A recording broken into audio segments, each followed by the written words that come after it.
In this episode, our Ken Faught and Katharina Bernalito head to Hawaii to drive UTVs at the famous Kipu Ranch in Kauai. We then head back to Montana to ride dirt bikes with Flathead Outdoors.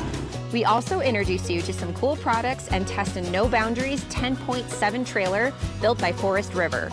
It's all coming up next on Off-Road Travel TV.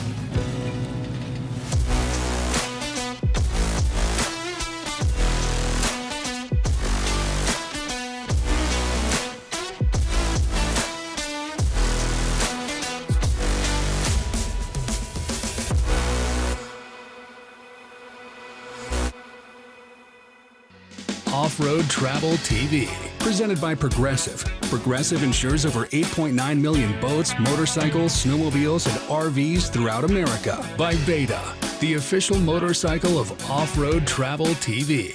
By MX and Off-Road Tours, adventure done right. And by Overland Expo, the world's premier event series for adventure travel enthusiasts. We typically travel to Montana at least once a year, and this time we're headed back to do two different features with Kyle Allred. He owns a snowbike tour company called Snowbike Nation and a dirt bike tour company called Flathead Outdoors. Needless to say, our Ken Faught couldn't pass up the opportunity to do both summer and winter activities with this unique gearhead. There are very few tour companies that operate in Montana, and we believe we found the best. It's based out of the small town of Kalispell, which is a gateway to Glacier National Park. Last year, I rented a plane and flew Katharina Bernalito around this amazing area and into the backcountry. Just one of the perks of being a private pilot. Now I'm seeing it from the ground in an entirely different manner. Flathead Outdoors is an adventure company located in Kalispell, Montana, just outside of beautiful Glacier National Park. We focus on dirt bike tours and adventure motorcycle rentals and tours. We also have an operation in Glacier National Park where we rent out kayaks, paddleboards, e-bikes, and canoes and cater to the millions of tourists who come into Glacier National Park each summer. I came up here in the spring and met Kyle Allred for the very first time, and we got to go riding snow bikes. I've been lucky enough to be able to ride snow bikes for the last 20 years and knew that he had a really unique skill set and his knowledge base was very impressive. So I just had to come back, bring some friends, and go dirt bike riding with him.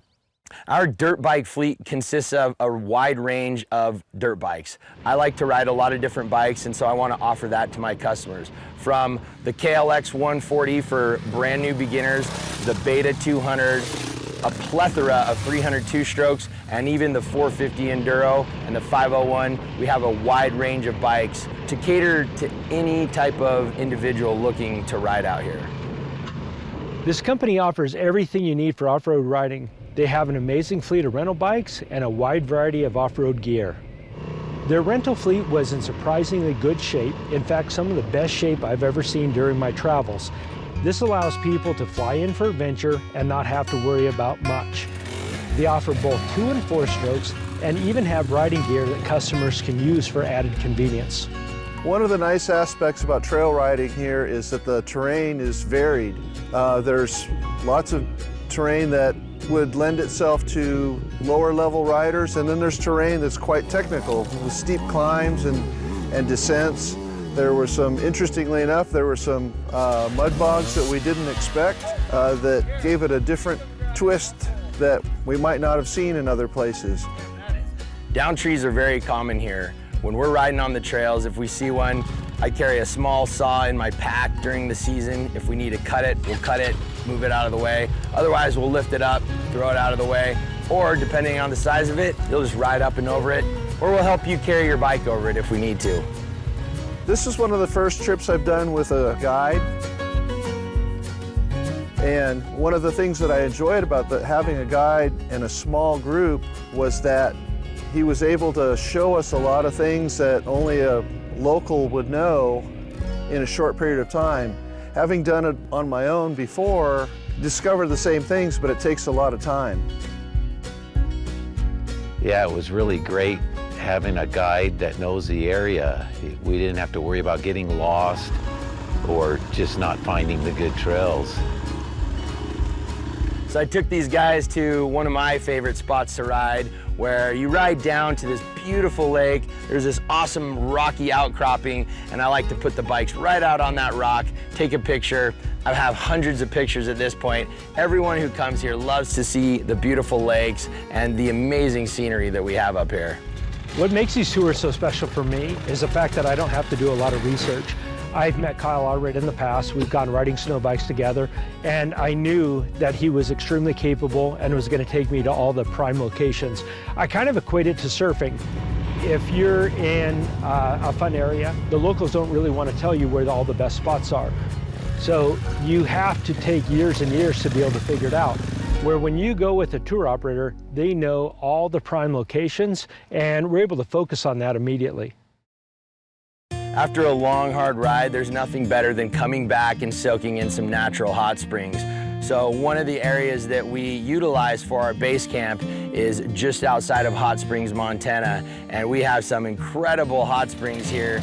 Go out, ride for the day, come back, soak in the mineral-rich, the lithium-rich, natural hot springs, and you feel like $1 million at the end of the day, ready to go for the next one.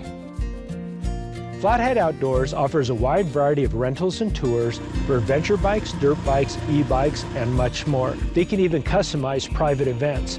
For more information, check out offroadtraveltv.com. We'll see you on the trail.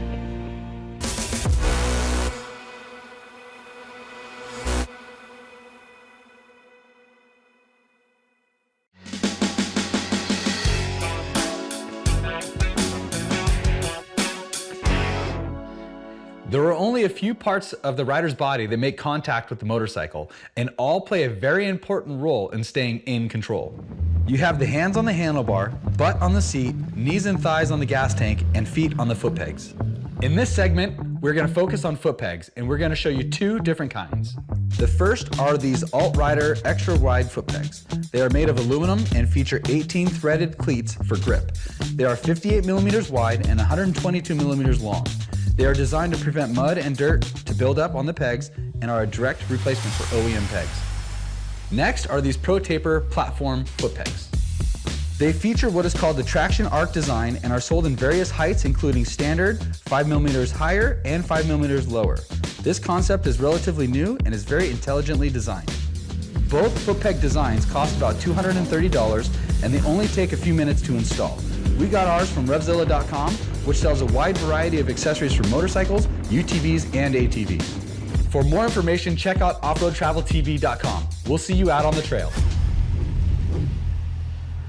We have tested a variety of compact trailers built for overlanding, and one of our favorites is the No Boundaries 10.7.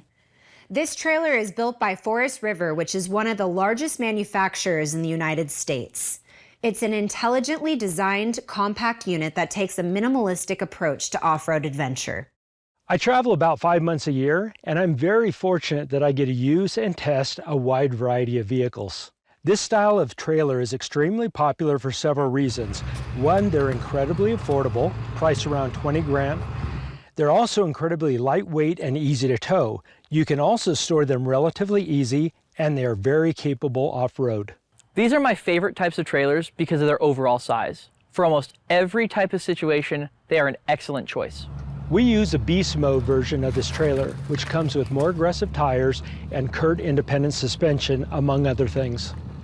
The trailer weighs less than 2,300 pounds, is 15 feet long, 7 feet 4 inches wide, and 8.5 feet tall. On the inside, it features a 60 by 80 inch bed that converts to a sofa and has 2 pop-up shelves for working on laptops and eating meals. It also comes standard with an electric fireplace and air conditioning, and the cabin space is designed for 2 people. If there are any more in your crew, 2 more can sleep in the rooftop tent. The 10.7 model features an outdoor kitchen that has a 12-volt refrigerator, 2-burner cooktop, and a sink that is fed from a 30-gallon fresh water tank. It also features a 200 amp hour battery. It has a hitch weight of only 225 pounds and can carry about 1,500 pounds of gear. The only items missing are a toilet and a shower. I prefer having the outdoor kitchen in the back rather than the side. This just makes it way more functional and allows designers more flexibility when it comes to overall layout of things like the stove, refrigerator, counter space, and sink. My favorite aspect of the 10.7 is the fact that it gives us a lot more space. It's very well thought out. It has a comfortable kitchen where you have a second refrigerator. You know, we have one in the truck. And it also has a 2-burner stove, so we can make things, you know, like hamburgers and stuff relatively quickly. It's very compact, lightweight, easy to store, and incredibly functional overall. Plus, it has a lot of good insulation, so there's times that it was 55, 60 degrees outside, and we didn't even have to worry about running any heat. We had plenty of blankets inside, and it's really quick to set up. I prefer using a small trailer over sleeping in a rooftop tent. There is a lot more space, you don't have to climb downstairs to go to the bathroom in the middle of the night, and you can control the temperature better because it's insulated. We've towed this behind a variety of 4x4 trucks and SUVs, and it worked out incredibly well and allowed us to bring a lot more cargo than we could have carried with just the vehicle alone. The trailer tows really well off-road, partially because it's not that tall, you can't stand up inside of it, and it's very lightweight and it has a single axle. If it had dual axles, it'd be a lot more difficult. The biggest thing that we face is a turning radius on it, and the turning radius is more a function of having an extended bed crew cab Tundra. If we had something with a shorter wheelbase, we'd have no issues at all. I like the fact that we can carry a lot of gear inside the trailer and lock it up when needed. A trailer, in general, allows you to carry several times more gear and do it very efficiently. Not only does it give you more cargo space by volume, but it increases the weight limit of gear you can carry legally. One of the biggest surprises was the type of terrain that this thing could tackle. It does a really good job of following the tow vehicle. So in this case, we did a lot of stuff with a Toyota Tundra and a Toyota 4Runner. And the Tundra definitely had an advantage because it has a lot more torque. It's able to crawl up things at slower speed. And if you're towing a trailer, you really want to be very guarded when it comes down to the type of speeds that you're going to be running, because speed is one of those things that can beat up a trailer pretty quickly. But if you're patient and you can finesse your way up different obstacles, you're going to be rewarded with a lot more comfort at the end of the day. Setup is also relatively quick. We typically disconnect it from the tow vehicle, drop the leveling jacks, and take out all the things we stored inside. But when we're in Utah, we disconnected the leveling jacks because we knew they were going to get caught on rocks and other technical terrain. To keep the base price of the trailer around $20,000, they wind up stripping down the version. So what I would do is I'd add an outdoor shower with a heater, I'd bring along a generator, and perhaps a Starlink unit so you had incredible communications. So there aren't actually any permanent modifications I'd make to this trailer. There are a handful of aftermarket accessories I'd add, but they aren't anything that I couldn't move between vehicles very easily. The trailer's way more capable off-road than you would expect. To be able to use something like this on technical terrain, you have to have good ground clearance, you have to have quality suspension, and you have to have a rugged build. You know, I was really surprised that we wound up not breaking stuff on the inside of the trailer. We did a lot of stuff that was causing, you know, the truck to twist, and when it twists, it creaks because things are moving and being put under a lot of pressure and a lot of force, but we didn't have any problems with the trailer, and it made me really excited. My favorite feature of the trailer is the fact that you have this nice compartment to sleep in that you know is going to be extremely comfortable, allow you to carry a lot more blankets and different things, and that you have air conditioning heater, a small television inside, and it actually has this cool fireplace. The inside of this trailer is quite nice. It is small, but it is so comfortable that honestly, it helps motivate me to go outside and do more stuff out in the dirt. I really fell in love with this style of trailer last year when we went to Alaska. They are just so, and really improve an overland adventure in so many ways. For more information, check out offroadtraveltv.com. We'll see you on the trail.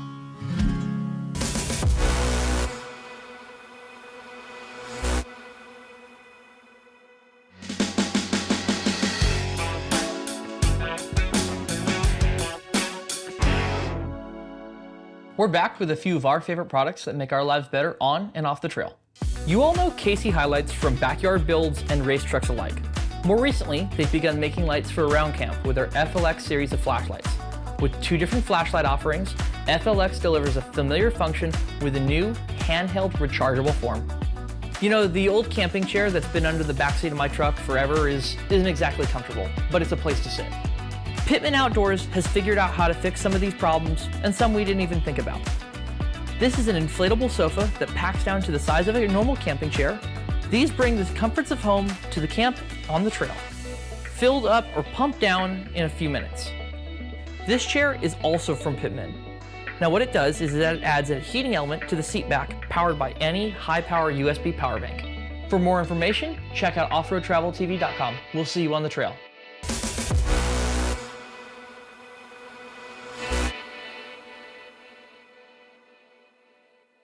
Hawaii is a very special place and one of the most beautiful spots in the world.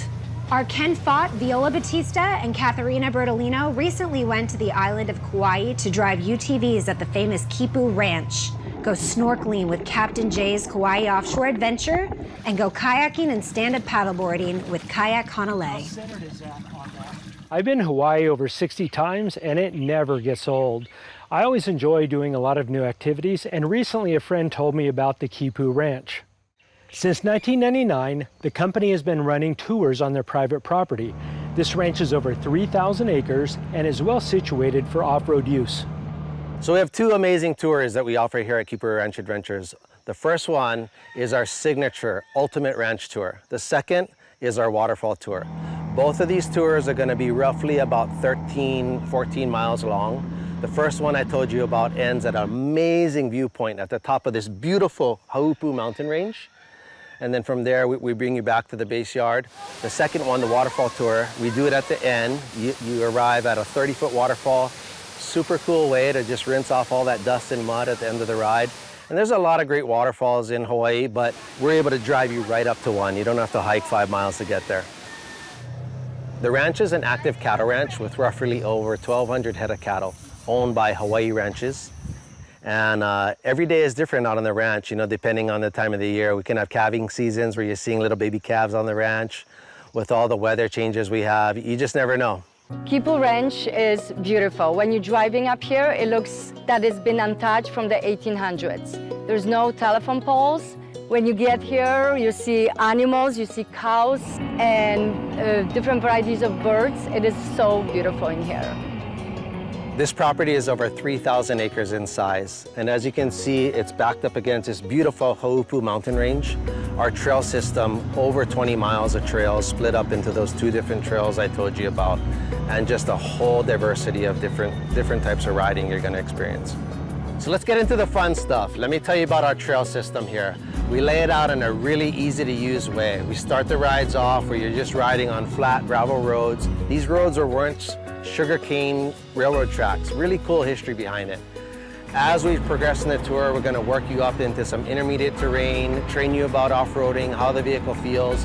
And as you get to about the halfway point, you're going to go from these beautiful open sceneries, and we're going to drop you way down into the belly of this valley. And you're going to ride through some amazing tropical rainforest. You're going to see bamboo and wild ginger growing in those low-level areas. It's just an amazing diversity of climate, elevation, terrain.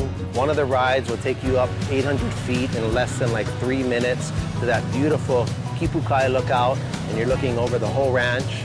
And then, like I said on the other tour, you know, you're ending at that waterfall. But the terrain here is just something to be seen. Kauai is called the Garden Island because it has some of the most beautiful scenery in all of Hawaii. It has scenery like lush rainforest, it's got dramatic cliffs and pristine beaches. It's like no other. The weather in Kauai is very comfortable. You can expect some rain, especially during the winter months. Usually lasts about 20 minutes, but for the most part, you're very comfortable. Kauai is warm, very pleasant. It's moderate to high humidity, kind of like Costa Rica. You can definitely expect showers, lots of them, but as soon as the showers are over, the sun will definitely be out. I like the fact that the trail pace is very realistic. Since I don't have much experience, it made me very relaxed and I was able to enjoy every second. Because of the rain, the downpour, sometimes it gets extremely muddy while you're out here on the trails. You get a little bit muddy kicked up on you, but you could slide around, you can have a lot of fun. Driving UTVs on the property is really relaxing. This is not a fast-paced trail. You know, it's something that almost everybody can handle. You have elevation changes, you have some narrow terrain and different things, but for the most part, this trail is all about the visuals. It's all about a feeling, a relaxation, and you're gonna learn a lot about history and different things, so it's very, very, very enjoyable. The stars of the show by far are our tour guides. We're gonna make 4 to 5 stops on each tour. And these guys are gonna take you through some of the most amazing tropical jungle off-road tour riding on Kauai. And it's just something to be seen. We use these vehicles like a vessel to just traverse through all types of mileage terrain that you just be hard to do in a truck or hiking. These things are gonna get you there. The guides here are very knowledgeable. They know the equipment, they know the trail, and they provide very safe experience. The guides are extremely knowledgeable here. It was interesting to see they did a demonstration of the weight shift and balance of the UTV and what not to do and not to stick your arm out in case of a crash. We're all about introducing new people to the world of off-road, which is why we enjoy doing tours like this. Guided tours like this are incredibly fun, even for seasoned enthusiasts. After all, you get to see Hawaii from a completely different perspective. I had an absolute blast. I got to share this experience with Katharina and Viola and couldn't have had more fun. Just going out doing things like this with friends, it's the ultimate. So I would recommend making sure that you bring a change of clothes, wear something that you plan on getting dirty in, and besides that, have a great attitude and a sense of adventure. Hawaii is known for a lot of activities, and the first thing that I did is take Katharina on a snorkeling trip. We went out in a Zodiac, cruised around the Napili coast for half a day, and came back to the spot where there were so many fish, and it was so incredible. The colors were so vibrant. The second thing I did was go out with Viola, and we went kayaking in the Hanalei River. We wound up going out for about an hour and a half, maybe 2 hours. We kayaked all the way up to where the actual surf hits over by the Hanalei Pier, and it was just fantastic. The views were stunning. We had a good time. We got a little bit of a workout, and it's something I highly recommend. We did kayaking and paddleboarding. It was stunning. Beautiful landscaping all around, mountains, ocean. It's an activity that everybody needs to try once.